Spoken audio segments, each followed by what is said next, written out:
Hey there, everyone. This is Jeremy, the Music Andy, and we're here today to talk about No Good at Goodbyes from Gridiron. Debut album time for this four-piece from Pennsylvania.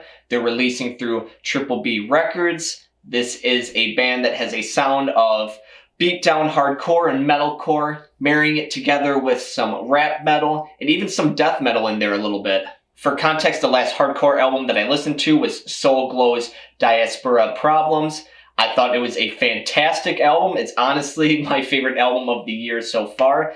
And all of these hardcore bands that are coming out in these, newer times are just being more and more impressive. They are very experimental with their tones, with their ideas, with their genre blending, and just their overall song structuring that's going on as well.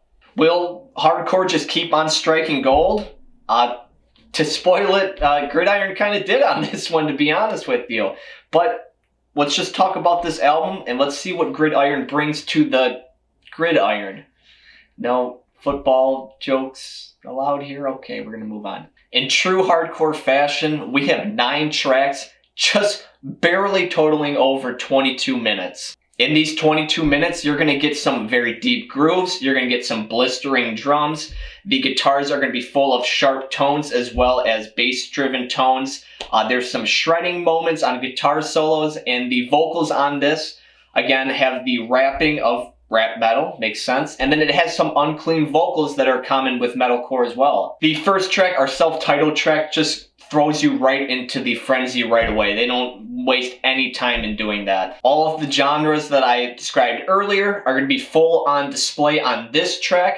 They're really just throwing it all at you and challenging you as a listener. And if you are challenged and you like it, I've got some news for you. You're going to like this whole album, to be honest with you.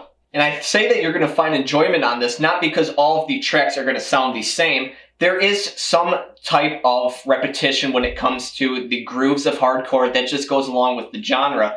But the way that these guys do song structuring, the tones that they use, the different way that they present their vocals, the melodies that are going on here are all very fresh, and they add for a distinct listen on each one of these tracks. Where the self-titled track brought in kind of all of the genres and all of the sounds that are going to be experimented with on this album. Kind of like when you go to a restaurant and you order the appetizer sample and they bring you a little bit of each course, 3 mozzarella cheese sticks, 2 chicken wings, a spinach artichoke dip, chips and salsa. Trench, our next track, just comes straight in with the heat. This song is constantly finding new grooves and rhythm sections for you to fall in love with.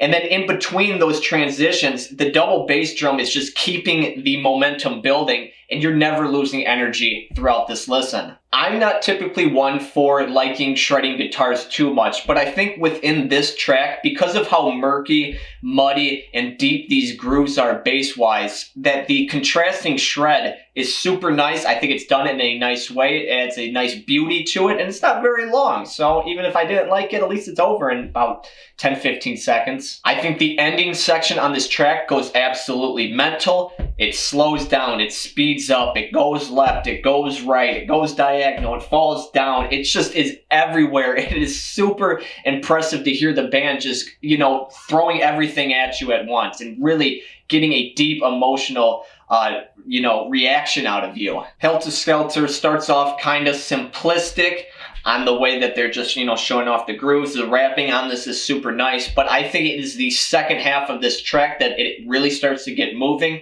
Once the pick slide happens and the unclean vocals come in, this is a madhouse of a listen. Brothers in Arms comes in with this very nice riff between both of the guitar players, kind of making this very hazy feeling in between some very technical ability. Later on, this hazy kind of riff is going to happen at the midway section on this, and I just am in love with it when I hear it. Again, I'm going to keep saying this, but the end section of this song is absolutely insane.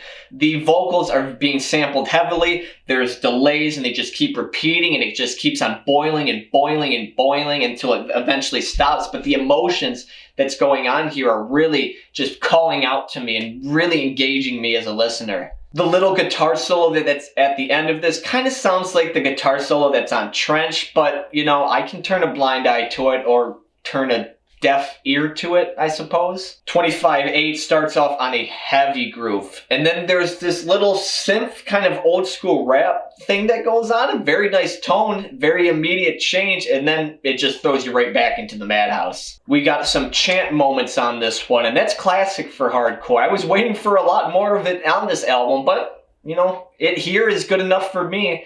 And then the vocals at times kind of stop from the rapping into just some straight up, you know, shouting hardcore. And I think that it is done super well. I love the tone of this voice. These shouts are very commanding, and it's done in a very powerful way. I wish it was a little bit more on this album, you know, kind of contrasting between the rapping, shouting nature and the unclean vocals, but it's still good. I'll take it. Triple Threat starts off, and there's like this opera little sample going on here, and then it just cuts into some of the heaviest drums on this entire album. And then 2 bells are rung at the top of the drums, and then the band comes walking in. There's the chants. I love the falling guitar riffs that are paired alongside of all the instruments.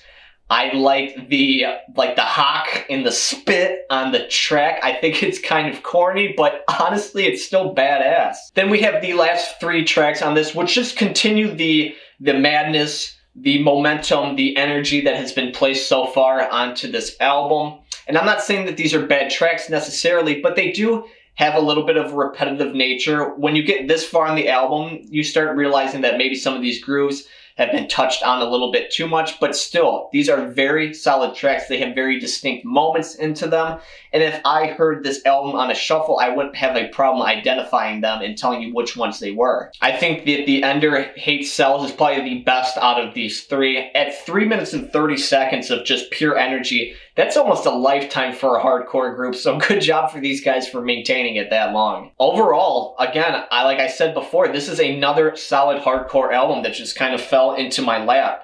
Rap metal seems to get a lot of shit, a lot of comparisons to like bands like Limp Bizkit, but honestly, there are some comparisons, but Limp Bizkit doesn't hold a candle to these guys. This is a super clean production of an album, which usually isn't my favorite with hardcore. I like the little bit of a grittiness, the natural nature of hardcore music, not being so polished, but I think that with the metal infusion on this one, a clean production works well with what they're doing. I think that this has some innovation in it. I think that it is going to help a lot of people that maybe didn't want to get into rap metal. There's not a lot of fans in it. There's not a lot of crowds to draw from it.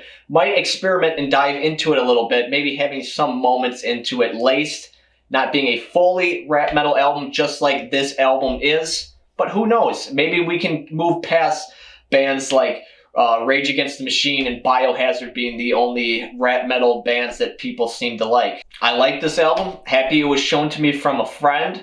It's not the most groundbreaking, earth-shattering listen of new ideas and experiments and everything like that, but it is a very solid album, start to finish. It never really had a boring point for me. I'm going to go 8.2 footballs out of 10. You know, get me on the gridiron.